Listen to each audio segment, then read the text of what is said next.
Sahabat setia Kowori yang dikasihi Tuhan, Shalom. Hari ini adalah Selasa 20 Desember 2022. Kembali kita doakan novena Natal hari yang kelima. Mari kita siapkan hati kita. Dalam nama Bapa dan Putra dan Roh Kudus. Amin. Salam dan diberkatilah saat Putra Allah dilahirkan oleh perawan Maria tersuci di sebuah kandang Bethlehem di tengah malam yang dingin dan mencekam. Demi saat anugerah yang agung mulia itu, kami memohon dengan sangat kepadamu ya Allah, sudilah mendengarkan doa-doa kami dan kabulkanlah doa-doa permohonan kami. Kita hening sejenak menyampaikan wujud-wujud doa kita.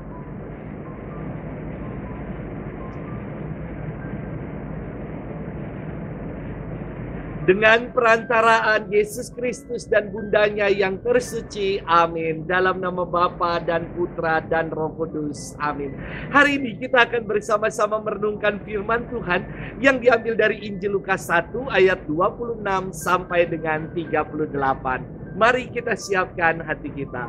Haleluya, haleluya, haleluya.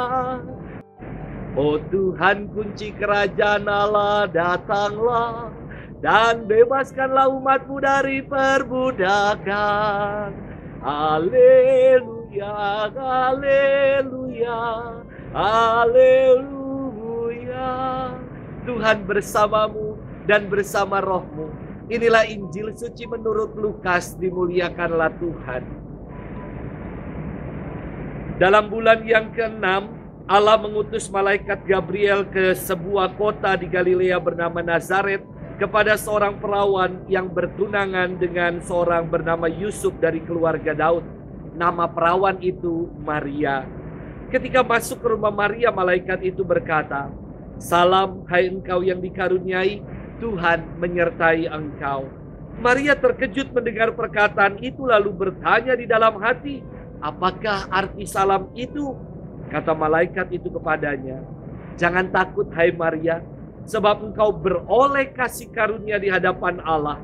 Sesungguhnya engkau akan mengandung dan melahirkan seorang anak laki-laki, dan hendaklah engkau menamai dia Yesus. Ia akan menjadi besar dan disebut anak Allah yang Maha Tinggi, dan Tuhan Allah akan mengaruniakan kepadanya tahta Daud bapa leluhurnya. Ia akan menjadi raja atas kaum keturunan Yakub sampai selama-lamanya, dan kerajaannya tidak akan berkesudahan." Kata Maria kepada malaikat itu, "Bagaimana hal itu mungkin terjadi karena aku belum bersuami?" Jawab malaikat itu kepadanya, "Roh Kudus akan turun atasmu, dan kuasa Allah yang Maha Tinggi akan menaungi engkau. Sebab itu anak yang akan kau lahirkan itu akan disebut kudus, anak Allah. Dan sesungguhnya Elisabet sanakmu itu, ia pun sedang mengandung seorang anak laki-laki pada hari tuanya, dan inilah bulan yang ke-6 bagi dia yang dikatakan mandul itu.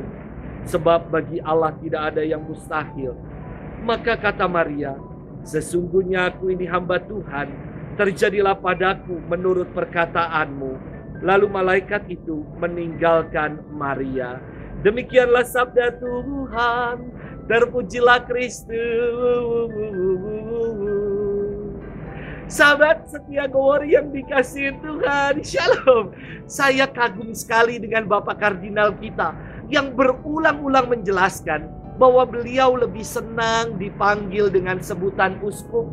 Uskup itu adalah penilik atau pelayan gereja.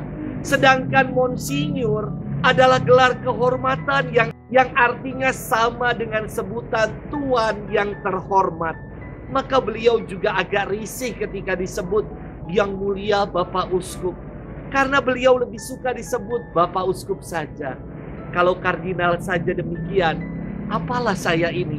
Saya mah hanya kacung kampret aja yang mau melayani dengan gembira dan tulus hati. Sahabat setia Kowori yang dikasihi Tuhan, hari Minggu kemarin kita mendengar kisah tentang Santo Yusuf yang dinampaki malaikat dalam mimpinya. Kemarin kita mendengar kisah kabar gembira yang diwartakan malaikat Gabriel kepada Zakaria dan juga kepada keluarga mereka. Dan dalam firman Tuhan hari ini, malaikat Gabriel datang kepada Bunda Maria dan berkata, Salam hai engkau yang dikaruniai, Tuhan menyertai engkau. Malaikat Gabriel memberitakan bahwa Maria akan mengandung dari Roh Kudus dan akan melahirkan seorang anak laki-laki yang menjadi juru selamat dunia. Karena heran akan kabar ini, secara logis Bunda Maria bertanya, bagaimana hal itu mungkin terjadi? Karena dirinya ini belum bersuami. Sangat masuk akal pertanyaan ini dilontarkan oleh Bunda Maria. Namun, respons tanggapan Bunda Maria yang awalnya logis, kini ia menjawab, aku ini hamba Tuhan, terjadilah padaku menurut perkataanmu itu. Bukan lagi pernyataan logis, namun yang logis ini beralih menjadi sebuah pernyataan iman untuk berserah sepenuhnya pada kehendak Allah.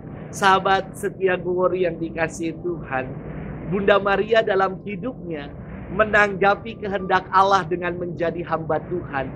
Ia menyerahkan dirinya untuk melaksanakan kehendak Allah.